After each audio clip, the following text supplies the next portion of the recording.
Halo semuanya, kami dari Kelompok 3 Kelas RA Dasar Perencanaan Wilayah dan Kota. Singkat saja, selamat menyaksikan video kami.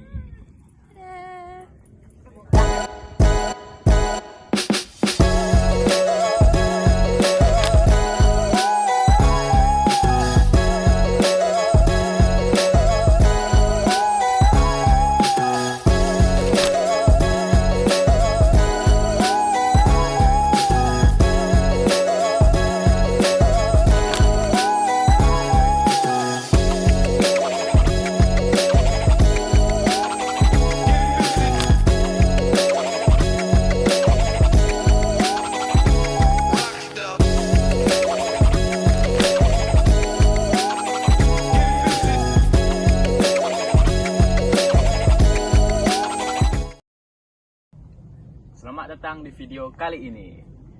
Kali ini kita akan membahas tentang dasar perencanaan wilayah dan kota. Sebelum itu, apa sih perencanaan wilayah dan kota itu?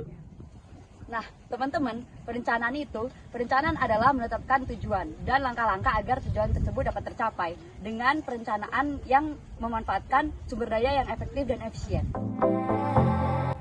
Kalau tadi kita sudah membahas yaitu tentang apa sih itu perencanaan. Sekarang kita membahas tentang proses perencanaan. Nah, ini juga hampir mirip nih sama si perencanaan tadi. Karena teman-teman tidak tahu apa itu proses perencanaan, ayo sini, aku kasih tahu. Proses perencanaan itu ialah langkah-langkah sistematis yang diambil untuk mencapai tujuan tertentu atau tujuan yang sudah kita buat. Nah, hal ini atau tahapan di proses perencanaan ini melibatkan pengumpulan informasi, analisis, dan pengambilan keputusan. Sesuai dengan buku yang sudah kita pelajari, bahwasannya proses perencanaan ini juga terdiri dari 3 bagian. Yang pertama itu ada model perencanaan cetak biru atau blueprint planning. Yang kedua ada perencanaan sistem atau model perencanaan sistem juga bisa, yang dinamakan sistem planning. Lalu yang terakhir itu ada namanya yang model perencanaan kolaboratif atau collaborative planning. Oke teman-teman, selain ada sejarah adat budaya, ada juga loh sejarah ilmu perencanaan wilayah dan kota di Indonesia.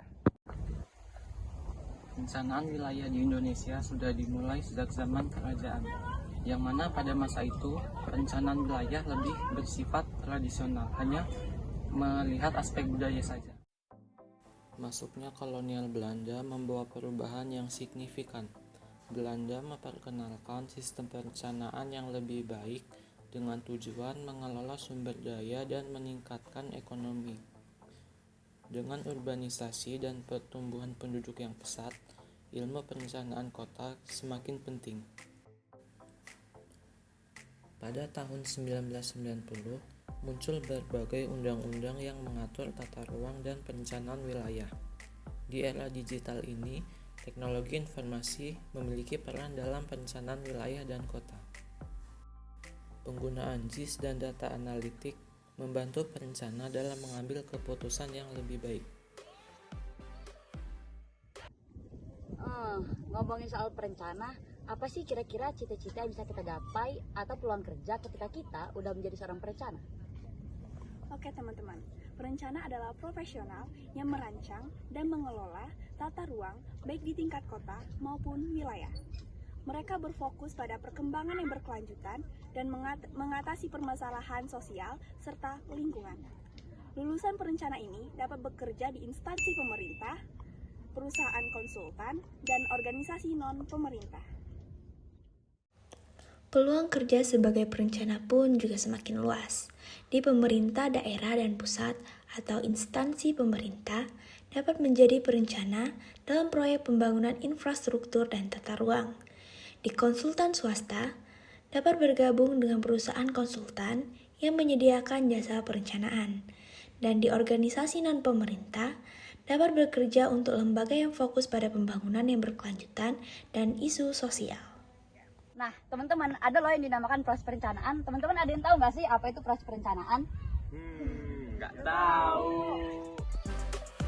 Nah, teman-teman, di perencanaan wilayah dan kota ini ada yang dinamakan ruang lingkup wilayah dan ruang lingkup kota. Apa sih itu ruang lingkup wilayah? Ruang lingkup wilayah itu tentang cakupan daerah yang lebih luas seperti provinsi, kabupaten, atau kawasan yang memiliki karakteristik tertentu.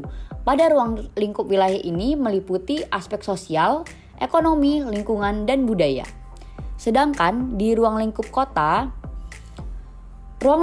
ini lebih ke spesifiknya, berfokus pada area urban yang dikelilingi oleh permukiman, bisnis, infrastruktur, dan lain-lainnya. Hal ini juga mencakup tentang perencanaan penggunaan lahan, tentang transportasinya, dan pelayanan publik.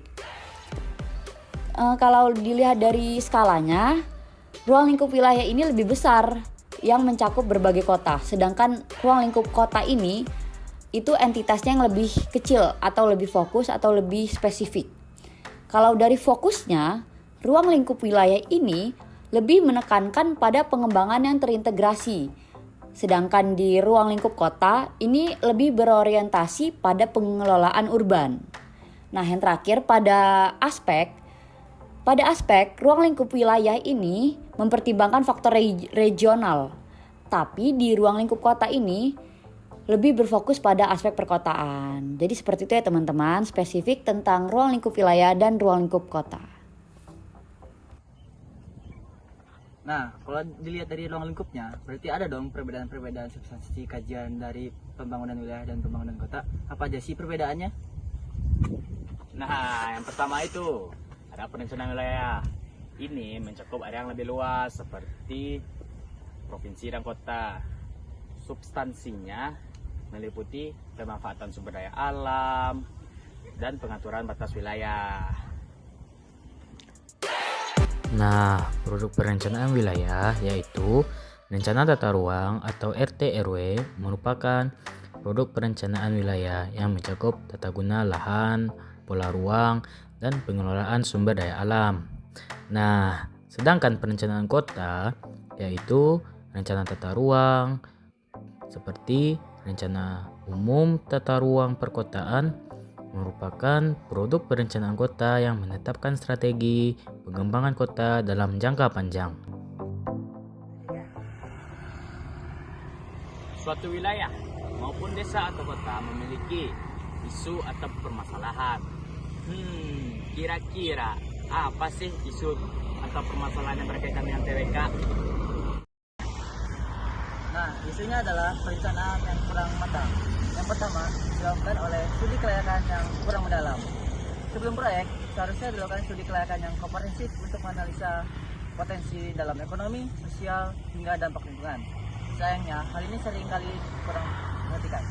Yang kedua, adanya perubahan perencanaan yang sering terjadi. Hal tersebut dapat menghambat progres pembangunan dan meningkatkan biaya. Itu pun dapat ada faktor. Yang pertama adalah perubahan kebijakan pemerintah, tekanan dari pihak manapun, dan juga adanya temuan di lapangan. Nah, isunya adalah perencanaan yang kurang matang. Yang pertama disebabkan oleh studi kelayakan yang kurang mendalam. Sebelum proyek, seharusnya dilakukan studi kelayakan yang komprehensif untuk menganalisa potensi dalam ekonomi, sosial, hingga dampak lingkungan. Sayangnya, hal ini seringkali kurang perhatikan. Yang kedua, adanya perubahan perencanaan yang sering terjadi. Hal tersebut dapat menghambat progres pembangunan dan meningkatkan biaya. Itu pun terdapat ada faktor. Yang pertama adalah perubahan kebijakan pemerintah, tekanan dari pihak manapun, dan juga adanya temuan di lapangan. Kira-kira apa aja sih pemahaman yang dapat kita ambil dari pembelajaran dasar perencanaan wilayah dan kota ini? Nah, jadi dari kuliah dasar perencanaan wilayah dan kota, kita dapat mempelajari beberapa hal penting yang menjadi fondasi dalam bidang ini. Yang pertama, pemahaman konsep dasar. Mahasiswa diperkenalkan pada konsep dasar perencanaan termasuk tata ruang, kebijakan penggunaan lahan, dan prinsip-prinsip keberlanjutan.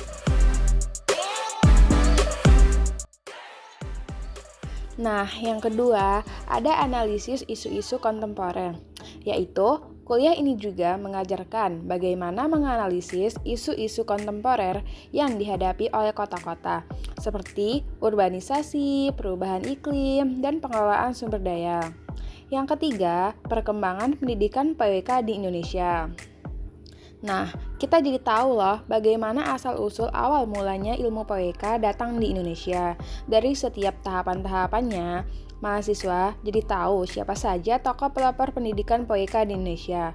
Dan tidak hanya itu saja, ada juga konsep tradisi yang bisa mempengaruhi POIK di Indonesia dan lain-lain.